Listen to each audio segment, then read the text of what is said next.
Another opportunity to close out their series on Friday night will belong to the Calgary Flames after they also had a comeback, entered the third period down 1-0 on home ice at the Dome against the Dallas Stars. And they get a big third period push, end up winning that game by a 3-1 margin, and a pretty big opportunity for Michael Backlund to step up for the Calgary Flames, a goal and an assist to put the Flames in front in that series, as they've sort of had to wade through the muck against this Dallas Stars team all series long.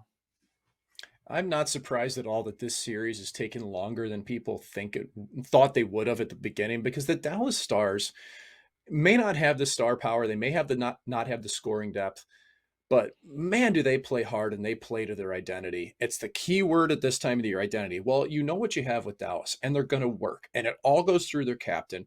Everybody follows Jamie Benn's lead. And, Dallas started off this game by doing something they hadn't yet. They split up their top line. They put Jason Mm-hmm. Robertson down with Ben and Sagan. They put Raffle up with Hintz and Pavelski, trying to generate a little more offense. Robertson scores early. And I thought Dallas was better for the first half of the game.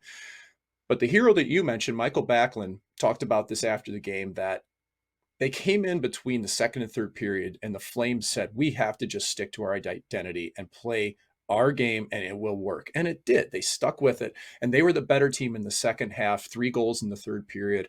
Like, Frank, how about the goal from Mangiapane? That was an absolute missile over Ottinger. So it's been a tactical series, man, and it's been fun to watch. Calgary went 7D last night. Michael Stone was basically a power play specialist for them.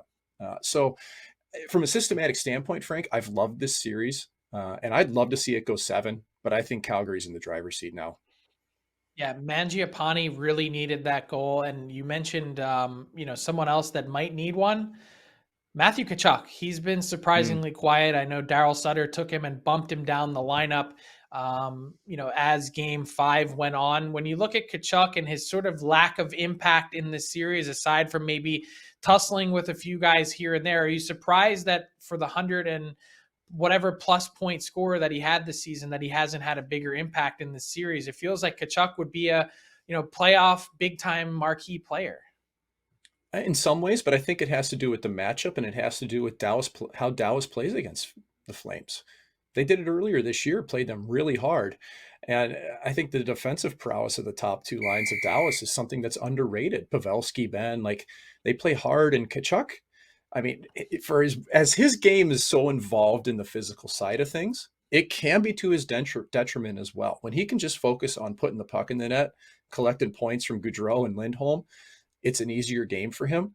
These heightened awareness moments, I think, are tougher for him.